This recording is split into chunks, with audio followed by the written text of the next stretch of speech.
നമസ്കാരം. രണ്ടാം ലോക മഹായുദ്ധത്തിന് ശേഷം 1945 ഇംഗ്ലീഷ് എഴുത്തുകാരനായിരുന്ന ജോർജ് ഓർവെൽ പ്രസിദ്ധീകരിച്ച ഒരു വിഖ്യാത കൃതിയാണ് അനിമൽ ഫാം. ഒരു ചെറിയ കഥ ആയിരിക്കുമ്പോഴും അതിലെ കഥയും കഥാപാത്രങ്ങളും മറ്റൊരു ആഴമേറിയ ആശയത്തെ പ്രതിനിധീകരിക്കുന്ന ഒന്നാണ്. പുറമേ നിന്ന് നോക്കുമ്പോൾ ഒരു സാധാരണ കഥ, എന്നാൽ ഉള്ളിൽ രാഷ്ട്രീയം, സാമൂഹികം, നൈതികത എന്നീ വലിയ ആശയങ്ങൾ ഉൾക്കൊണ്ടിരിക്കുന്നു. ഒരു കഥയിലൂടെ ഒരു സത്യം പറയുന്ന ഒരു ചെറിയ നോവലാണ് അനിമൽ ഫാം. മൃഗങ്ങൾ ഒരു ഫാം നിയന്ത്രിക്കുന്നതാണ് അനിമൽ ഫാമിലെ കഥ എങ്കിലും അത് കൈകാര്യം ചെയ്യുന്നത് അധികാരത്തെയും ഏകാധിപത്യത്തെയും കുറിച്ചിട്ടാണ്. അതിലെ പ്രധാന കഥാപാത്രമാണ് ജോസഫ് സ്റ്റാലിനെ സൂചിപ്പിക്കുന്ന നാപ്പോളിയൻ എന്ന പന്നി. സമത്വസുന്ദര സമൂഹം സൃഷ്ടിക്കുന്നതിനായി ഒരു ഫാമിലെ മൃഗങ്ങളെല്ലാവരും കൂടി ഒത്തുചേർന്നുകൊണ്ട് അതിൻ്റെ ഉടമസ്ഥനായ മനുഷ്യൻ്റെ ഭരണത്തെ അട്ടിമറിക്കുന്നു. എന്നാൽ തുടർന്ന് അത് പതിയെ പതിയെ ഏകാധിപത്യത്തിലേക്ക് നയിക്കപ്പെടുന്നു.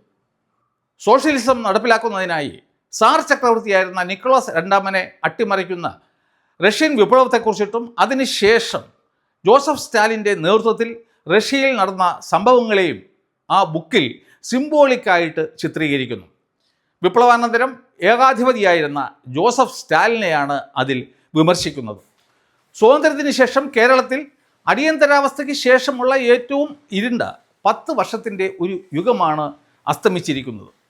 മലയാളികളുടെ മനസ്സിൽ നാറി, പരനാറി, നികഷ്ടജീവി, ചെറ്റ, കുലംകുത്തി, വർഗപഞ്ചകൻ, ഡാഷ്മോൻ അങ്ങനെയൊക്കെ ഉള്ള തെറി വാക്കുകൾക്ക് സ്ഥിര പ്രതിഷ്ഠ നേടിക്കൊടുത്ത കാരണഭൂതത്തെ അയാൾക്കു തന്നെ ആ പേരുകളെല്ലാം കൂടി ചേർത്തുകൊണ്ട് മലയാളികൾ കുടത്തിൽ അടച്ചു. ഇനി ആരെങ്കിലും ആ വാക്കുകൾ ഉപയോഗിക്കുകയാണ് എങ്കിൽ മലയാളികളുടെ മനസ്സിൽ ആദ്യം ഓടിയെത്തുക ആലക്കാടൻ വിജയൻ്റെ പേരായിരിക്കും. ആരാണ് ഈ ആലക്കാടൻ വിജയൻ? കഴിഞ്ഞ ദിവസം ഒരു വീഡിയോയിൽ ശ്രീ പാണ്ഡ്യാല ഷാജി ഉജ്ജ്വലവും ഗംഭീരവുമായ അദ്ദേഹത്തിൻ്റെ പിണറായി എന്ന ഗ്രാമത്തിൻ്റെ പേര് പിണറായി വിജയനോടൊപ്പം ചേർത്ത് ആ ഗ്രാമത്തെ അവഹേളിക്കരുത് എന്ന് അഭ്യർത്ഥിച്ചിരുന്നു. പകരം അദ്ദേഹം പറഞ്ഞത് വിജയനോടൊപ്പം അദ്ദേഹത്തിൻ്റെ കുടുംബപ്പേരായ ആലക്കാടൻ എന്ന പേരാണ് ചേർക്കേണ്ടതെന്നും അദ്ദേഹം അഭ്യർത്ഥിച്ചിരുന്നു. അതുകൊണ്ടാണ് ഞാൻ ആലക്കാടൻ വിജയൻ എന്ന് പറഞ്ഞത്. എന്നാൽ എൻ്റെ അഭിപ്രായത്തിൽ അയാൾക്ക് കൂടുതൽ യോജിക്കുന്നത് നാപ്പോളിയൻ എന്ന പേരായിരിക്കും. അനിമൽ ഫാം എന്ന കഥയിലെ കേന്ദ്ര കഥാപാത്രമായ പന്നിയുടെ പേരാണ് നാപ്പോളിയൻ. എന്താണ് ആലക്കാടനും നാപ്പോളിയനും തമ്മിലുള്ള ബന്ധം എന്നാണ് ഈ വീഡിയോയിൽ ഞാൻ പരിശോധിക്കാൻ പോകുന്നത്. നോവലിൻ്റെ ആരംഭത്തിലും അവസാനത്തിലും ശക്തമായ രാഷ്ട്രീയ സന്ദേശങ്ങളാണ് അവതരിപ്പിക്കുന്നത്. ആരംഭത്തിലെ സന്ദേശം ആൾ അനിമൽസ് ആർ ഈക്വൽ എന്നാണെങ്കിൽ അവസാനമാകുമ്പോഴേക്കും all animals are equal but some animals are more equal than others എന്നായിട്ട് മാറുന്നു.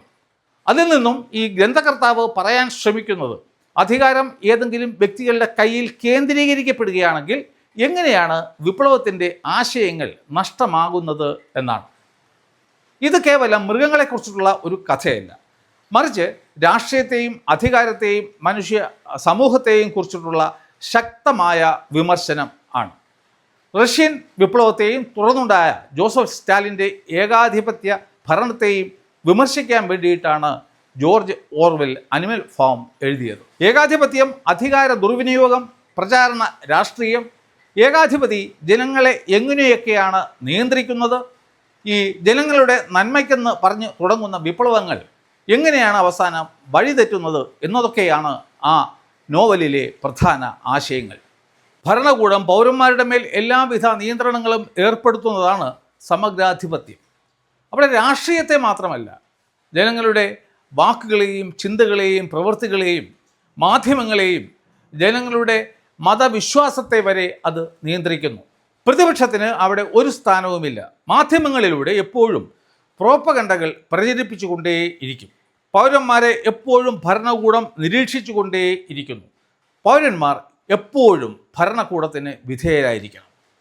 ക്രൂരനായ മിസ്റ്റർ ജോൺസിൻ്റെ ഉടമസ്ഥതയിൽ ഉള്ളതാണ് മാനർ എന്ന് പറയുന്ന കൃഷിയിടം, അതായത് റഷ്യ. ജോൺസാണ് നിക്കോളാസ് II എന്ന് പറയുന്ന സാർ ചക്രവർത്തി. ആ കൃഷിയിടത്തിൽ പല വിധത്തിലുള്ള മൃഗങ്ങളും ഉണ്ട്. അത്തരത്തിലുള്ള മൃഗങ്ങളുടെ ഓരോ ഗ്രൂപ്പും ഈ റഷ്യൻ വിപ്ലവവുമായി ബന്ധപ്പെട്ട പല വ്യക്തികളെയും രാഷ്ട്രീയ നേതാക്കളെയും സൂചിപ്പിക്കുന്നു. മാനർ ഫാമിൽ മൃഗങ്ങൾ വളരെ ദുരിതപൂർണമായ ഒരു ജീവിതമായിരുന്നു ജോൺസിൻ്റെ കീഴിൽ നയിച്ചു വന്നിരുന്നത്. അവിടെ ഓൾഡ് മേജർ എന്ന് പറയുന്ന വയോധികനായ ഒരു കാട്ടുപന്നി ഉണ്ടായിരുന്നു. അതൊരു പ്രതീകാത്മകമായ ഒരു കഥാപാത്രമാണ്.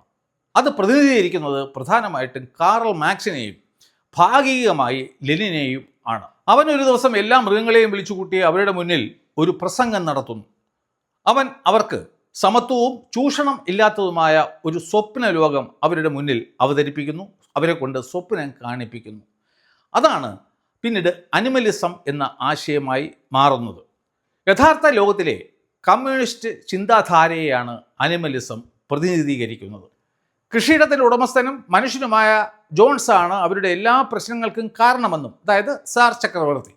അതുകൊണ്ട് അവരെല്ലാം കൂടി സംഘടിച്ചതിന് ശേഷം ജോൺസിനെതിരെ കലാപം സൃഷ്ടിച്ച് സ്വാതന്ത്ര്യം നേടണമെന്നും അവൻ അവരോട് ആഹ്വാനം ചെയ്യുന്നു. അതിനുശേഷം ദ ബീസ്റ്റ് ഓഫ് ഇംഗ്ലണ്ട് എന്ന് പറയുന്ന വിപ്ലവഗാനം അവൻ അവരെ പഠിപ്പിക്കുന്നു. അത് ഈ പ്രസംഗവും പാട്ടും എല്ലാം തന്നെ ഈ മൃഗങ്ങളിൽ ഒരു ഉണർവ് ഉണ്ടാക്കുന്നു. അതിനുശേഷം വിപ്ലവം നടപ്പിൽ വരുന്നതിന് മുന്നേ തന്നെ ഈ ഓൾഡ് മേജർ മരണപ്പെടുന്നു. കുറച്ചുനാൾ കഴിഞ്ഞ് ജോൺസിൻ്റെ പീഡനത്തിൽ സൈകെട്ട മൃഗങ്ങൾ സമത്വസുന്ദര സമൂഹം സൃഷ്ടിക്കുന്നതിന് വേണ്ടി നാപ്പോളിയൻ, സ്നോബോൾ എന്നീ പന്നികളുടെ നേതൃത്വത്തിൽ സംഘടിച്ച് കലാപം നടത്തി ജോൺസിനെ അധികാരത്തിൽ നിന്നും പുറത്താക്കുന്നു. തുടർന്നവർ ആ ഫാമിൻ്റെ പേര് മാനോർ എന്നത് മാറ്റി അനിമൽ ഫാം എന്നാക്കി മാറ്റുന്നു. അതിനുശേഷം അവർ 7 പ്രധാനപ്പെട്ട നിയമങ്ങൾ കൊണ്ടുവരുന്നു. അതിൽ ഏറ്റവും പ്രധാനപ്പെട്ട ആദ്യത്തെ നിയമം ആൾ അനിമൽസ് ആർ ഈക്വൽ എന്നതായിരുന്നു. അതായത് എല്ലാ മൃഗങ്ങളും തുല്യരാണ്. ആരംഭത്തിൽ സമത്വവും സ്വാതന്ത്ര്യവും കിട്ടുമെന്ന് ഏവർക്കും പ്രതീക്ഷ ഉണ്ടായിരുന്നു. എങ്കിലും നേതാക്കളായ പന്നികൾ, പ്രത്യേകിച്ചും നപ്പോളിയൻ, ക്രമേണ എല്ലാ അധികാരങ്ങളും തന്നിലേക്ക് കേന്ദ്രീകരിക്കുന്നു. സ്റ്റാലിൻ്റെ സീക്രട്ട് പോലീസിനെ പോലെ നപ്പോളിയൻ്റെ സീക്രട്ട് പോലീസായിരുന്നു നായകൾ. അവൻ ഈ നായകളെ ഉപയോഗിച്ച് മറ്റുള്ളവരെ ഭയപ്പെടുത്തുന്നു. ബുദ്ധിമാനും ആദർശധീരനുമായിരുന്ന ട്രോട്സ്കിയെ സൂചിപ്പിക്കുന്ന സ്നോബോൾ എന്ന പന്നിയെ നെപ്പോളിയൻ നാട് കടത്തുന്നു. തെറ്റായ പ്രചാരണങ്ങളും ഭീഷണിയും ഉപയോഗിച്ചുകൊണ്ട് അവൻ മറ്റുള്ള മൃഗങ്ങളെ നിയന്ത്രിക്കുന്നു. മറ്റുള്ള മൃഗങ്ങൾ കഷ്ടപ്പെട്ട് പണിയെടുക്കുമ്പോൾ പന്നികൾ ആഡംബര ജീവിതം നയിക്കുന്നു. ആദ്യഘട്ടത്തിൽ മനുഷ്യരുടെ അധിനിവേശത്തിന് എതിരെ പോരാടിയ പന്നികൾ ക്രമേണ അവരെപ്പോലെ പെരുമാറാൻ തുടങ്ങുന്നു. അവരുമായി ഇടപഴകുന്നു. അവരുടെ ശീലങ്ങൾ സ്വീകരിക്കാനും തുടങ്ങുന്നു. ഒടുവിൽ അവർ മനുഷ്യരെ പോലെ 2 കാലിൽ നടക്കാനും അവരെപ്പോലെ വസ്ത്രം ധരിക്കാനും തുടങ്ങുന്നു. ചുരുക്കത്തിൽ ഭരണവർഗമായ പന്നികൾ മുതലാളിമാരായി മാറി എന്നർത്ഥം. കഥയുടെ അവസാനം മൃഗങ്ങൾ ജനലിൽ കൂടി പുറത്തേക്ക് നോക്കുമ്പോൾ തെരുവിൽ അവർക്ക് പന്നികളെയും മനുഷ്യരെയും തമ്മിൽ തിരിച്ചറിയാൻ കഴിയാതാകുന്നു. അങ്ങനെ വിപ്ലവം ഒടുവിൽ മറ്റൊരു അടിച്ചമർത്തലായി മാറി എന്നവർക്ക് ബോധ്യപ്പെടുന്നു. വിപ്ലവത്തിൻ്റെ ആദ്യഘട്ടത്തിൽ ആരെയാണോ സഖാക്കൾ അല്ലെങ്കിൽ വിപ്ലവകാരികൾ എതിർത്തത്, അവരെപ്പോലെ തന്നെ കഥയുടെ അവസാനം ആകുമ്പോഴേക്കും ഈ വിപ്ലവത്തിന് നേതൃത്വം നൽകിയ നേതാക്കളായ പന്നികൾ മാറുന്ന ഒരു ദയനീയ ചിത്രമാണ് നാം കാണുന്നത്. കഥയുടെ ആദ്യ ഭാഗത്ത് ആൾ അനിമൽസ് ആർ ഈക്വൽ എന്നതായിരുന്നു സന്ദേശം എങ്കിൽ കഥ അവസാനിക്കുമ്പോൾ all animals are equal but some animals are more equal than others എന്നായി മാറുന്നു. ഈ കഥയിലെ കേന്ദ്ര കഥാപാത്രങ്ങളിൽ പലരും കേരളത്തിൽ നേരത്തെ ജീവിച്ചിരുന്നവരാണ്. മറ്റു ചിലർ ഇപ്പോഴും ജീവിക്കുന്നവരും ആണ്. കേരളത്തിലെ ആദ്യകാല കമ്മ്യൂണിസ്റ്റ് നേതാക്കളായിരുന്ന EMS, AK Gopalan, P Krishnapillai തുടങ്ങിയവരെയാണ് ഈ കഥയിലെ ഓൾഡ് മേജർ എന്ന കഥാപാത്രം പ്രതിനിധീകരിക്കുന്നത്. അവർ ജനങ്ങളിൽ കമ്മ്യൂണിസ്റ്റ് ആശയം പ്രചരിപ്പിച്ചു. ജനങ്ങൾ അതിൽ ആകൃഷ്ടരായി. തുടർന്ന് ബുദ്ധിമാനും ആദർശവാദിയുമായിരുന്ന സ്നോബോളിനെ പോലെയുള്ള BS അച്യുതാനന്ദൻ, അതുപോലെ തന്നെ അധികാരദാഹിയായിരുന്ന നാപ്പോളിയനെ പോലെയുള്ള പിണറായി വിജയൻ എന്നിവർ അതിൻ്റെ നേതൃത്വത്തിൽ എത്തുന്നു. അവസാനം പിണറായി വിജയൻ അതിൻ്റെ സർവാധികാരി ആകുന്നു. കഥയിൽ നാപ്പോളിയൻ്റെ പ്രോപ്പഗണ്ടിസ്റ്റ് ആയ സ്ക്വീലറെ പോലെ ആലക്കാടൻ വിജയൻ മാധ്യമങ്ങളെയും അടിമകളെയും കൊണ്ട് പ്രോപ്പഗണ്ടകൾ ഉണ്ടാക്കി സത്യത്തെ നുണയായും നുണയെ സത്യമായും വ്യാഖ്യാനിച്ച് അവതരിപ്പിച്ചു. ഉദാഹരണം പറയുകയാണെങ്കിൽ, കോവിഡിൻ്റെ സമയത്ത് ഇന്ത്യയിൽ ഏറ്റവും കൂടുതൽ മരണങ്ങൾ ഉണ്ടായത് കേരളത്തിൽ ആണെങ്കിലും അത് നേരെ തിരിച്ച് കേരളത്തിലാണ് ഏറ്റവും കുറവ് മരണങ്ങൾ ഉണ്ടായത് എന്നാണ് കേരളം കൊട്ടിഘോഷിച്ച് ആഘോഷിച്ചത്. അവസാനം എല്ലാ കുഴപ്പങ്ങൾക്കും കാരണം അച്യുതാനന്ദനാണ് എന്ന് പറഞ്ഞുകൊണ്ട് പണ്ട് സ്റ്റാലിൻ ട്രോട്സ്കിയെ നാട് കടത്തിയതുപോലെ പിണറായി വിജയൻ അച്യുതാനന്ദനെ വഴിയാധാരമാക്കി. കഥയിൽ നാപ്പോളിയനാണ് എപ്പോഴും ശരിയെന്ന് പറഞ്ഞുകൊണ്ട് അയാൾക്ക് വേണ്ടി പണിയെടുക്കുന്ന ബോക്സറിനെ പോലെയുള്ള ചില കഥാപാത്രങ്ങൾ ഉണ്ട്. അതുപോലെ കേരളത്തിലും ആലക്കാടനാണ് എപ്പോഴും ശരി എന്ന് പറഞ്ഞുകൊണ്ട് അയാൾക്ക് വേണ്ടി പണിയെടുത്ത കുറേ ജന്മങ്ങളുണ്ട്. അവരാണ് അന്തം കമ്മികൾ. വിജയൻ അവരെയും ചൂഷണം ചെയ്യുന്നു, അവസാനം ചവറ്റുകുട്ടയിൽ എറിയുന്നു. അതിലൂടെ ഭരണവർഗം എങ്ങനെയാണ് സാധാരണക്കാരെ ദുരുപയോഗം ചെയ്യുന്നത് എന്ന് കാണിക്കുന്നു. തനിക്ക് ഭീഷണിയായ ടി പി ചന്ദ്രശേഖരനെ പോലെ ഉള്ളവരെ നാപ്പോളിയൻ തൻ്റെ വേട്ടപ്പട്ടികളെ ഉപയോഗിച്ച് കൊന്നു തള്ളിയതുപോലെ പിണറായി വിജയൻ കൊടിസുനിയെയും കിർമാണി മനോജിനെയും ഒക്കെ ഉപയോഗിച്ച് കൊന്നു തള്ളുന്നു. അനിമൽ ഫാമിൽ മോസസ് എന്ന് പറയുന്ന ഇണക്കിയെടുത്ത കറുത്ത നിറത്തിലുള്ള ഒരു പക്ഷിയുണ്ട്. അയാളാണ് പാർട്ടി സെക്രട്ടറി ഗോവിന്ദൻ. അവൻ നാപ്പോളിയനായ വിജയൻ്റെ വിജയഗാഥകൾ പാടി നടന്നു. വൈരുദ്ധ്യാത്മക ഭൗതികവാദത്തെക്കുറിച്ചിട്ട് അയാൾക്ക് പോലും മനസ്സിലാകാത്ത ഭാഷയിൽ അദ്ദേഹം ജനങ്ങളോട് സംസാരിച്ചു. നാപ്പോളിയൻ ആലിയസ് ആലക്കാടൻ ആലിയസ് വിജയൻ മാധ്യമങ്ങളെ കയ്യിലെടുത്തുകൊണ്ട് അയാൾക്ക് വേണ്ടി കുഴലൂത്ത് നടത്തിച്ചു. മുതലാളിത്തത്തെ നിരന്തരം ചോദ്യം ചെയ്തിരുന്ന അയാൾ അവസാനം നോക്കുകൂലിയായ മാസപ്പടി കൂടി വാങ്ങുന്ന ഒരു മുതലാളിയായി മാറി. ജനങ്ങൾ ഭയത്തോടെ ആലക്കാടൻ്റെ അടിയിൽ ജീവിച്ചു. അവസാനം വന്നിട്ട് ആലക്കാടൻ ജനങ്ങളുടെ മതവിശ്വാസത്തിൽ വരെ കൈകടത്തി തൻ്റെ അഭിപ്രായം അടിച്ചേൽപ്പിക്കാൻ ശ്രമിക്കുന്നതാണ് ശബരിമലയിൽ നാം കണ്ടത്. നിങ്ങൾ ഓർമ്മിക്കേണ്ടത് 2018 ബഹുമാനപ്പെട്ട സുപ്രീം കോടതി ശബരിമലയിൽ നടപ്പിലാക്കേണ്ട ഒരു വിധിയും പുറപ്പെടുവിച്ചിരുന്നില്ല. അവിടെ ഒരു റിട്ട് ഓഫ് മാൻഡമസ് ഉണ്ടായിരുന്നില്ല. എന്നിട്ടും ആൾക്കാരെ പറ്റിച്ചുകൊണ്ട് ഹിന്ദുക്കളുടെ മതവികാരത്തെ ചൂഷണം ചെയ്യുന്നതിന് വേണ്ടി അല്ലെങ്കിൽ വ്രണപ്പെടുത്തുന്നതിന് വേണ്ടി മാത്രം ആലക്കാടൻ 2 ആക്ടിവിസ്റ്റുകളെ തൻ്റെ സീക്രട്ട് പോലീസിൻ്റെ സഹായത്തോടു കൂടി ശബരിമല സന്നിധാനത്തിൽ എത്തിച്ച് അതൊരു ആഘോഷമാക്കി.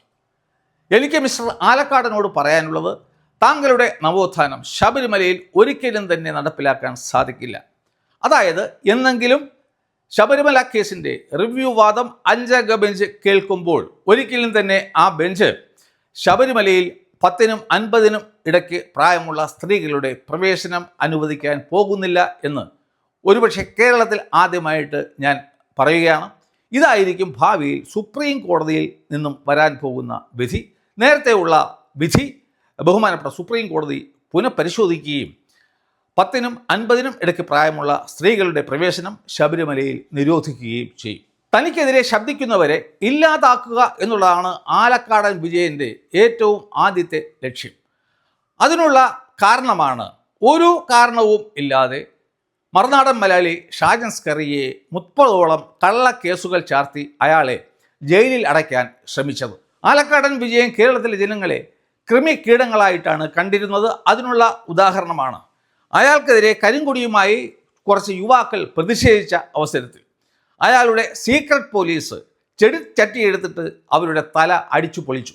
അതിന് ഒരു ലജ്ജയുമില്ലാതെ ഒരു നാണവുമില്ലാതെ അയാളെ മുഖ്യമന്ത്രിയായി തിരഞ്ഞെടുത്ത ജനങ്ങൾക്ക് 1% പോലും റെസ്പെക്റ്റ് നൽകാതെ അദ്ദേഹം പറയുകയായിരുന്നു അത് രക്ഷാപ്രവർത്തനം ആയിരുന്നു എന്ന്. താനാണ് എല്ലാമെന്നും തനിക്ക് ശേഷം തൻ്റെ മരുമകനായിരിക്കും സർവാധികാരി എന്നും അയാൾ ജനങ്ങളോട് പറയാതെ പറഞ്ഞു. അവസാനം താനല്ലാതെ കേരളത്തിൽ മറ്റാരുണ്ട് എന്നുള്ള ഒരു വെല്ലുവിളിയും അയാൾ ജനത്തിൻ്റെ മുന്നിൽ ഉയർത്തി. ജോർജ് ഓർവെലിൻ്റെ തന്നെ മറ്റൊരു വിഖ്യാത കൃതിയാണ് 1984.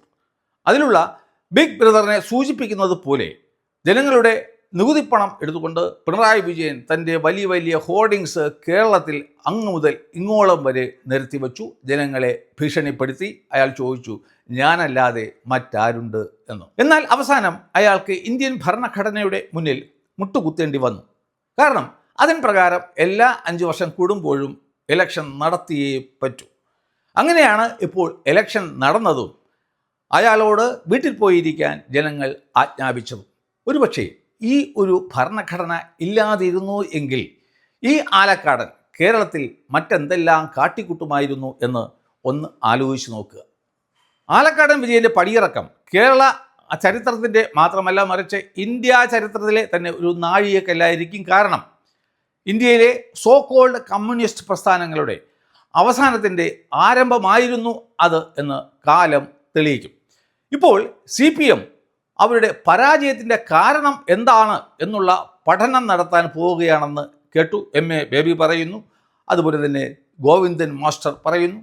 എനിക്ക് അവരോടൊക്കെ പറയാനുള്ളത്, ദയവ് ചെയ്തിട്ട് ഈ അനിമൽ ഫാം എന്നുള്ള ബുക്ക് ഒരു തവണ വായിച്ചു നോക്കിക്കഴിഞ്ഞാൽ നിങ്ങൾക്ക് നിങ്ങളുടെ പരാജയത്തിൻ്റെ കാരണം എന്താണെന്ന് കണ്ടെത്താൻ പറ്റും. അതിൻ്റെ കാരണം ഒന്നേ ഒന്ന് മാത്രമാണ്, അതായത് നാപ്പോളിയൻ. അപ്പോൾ നമ്മുടെ ആലക്കാടൻ വിജയനെക്കുറിച്ചിട്ട് 1945 തന്നെ ജോർജ് ഓർവെൽ ദീർഘദൃഷ്ടിയോടുകൂടി പറഞ്ഞ വസ്തുതകൾ എന്താണെന്ന് നിങ്ങൾക്ക് മനസ്സിലായി കാണും എന്ന് ഞാൻ കരുതുന്നു. അത് നിങ്ങൾക്ക് ഇഷ്ടപ്പെട്ടു എന്ന് ഞാൻ കരുതുന്നു. അങ്ങനെയാണെങ്കിൽ നിങ്ങൾ ഈ ചാനൽ ദയവായിട്ട് സബ്സ്ക്രൈബ് ചെയ്യുക. നമുക്ക് കൂടുതൽ കാര്യങ്ങൾ വീണ്ടും പറയാനുണ്ട്. അപ്പോൾ അടുത്ത വീഡിയോയിൽ വീണ്ടും കാണുന്നതുവരെ നന്ദി, നമസ്കാരം.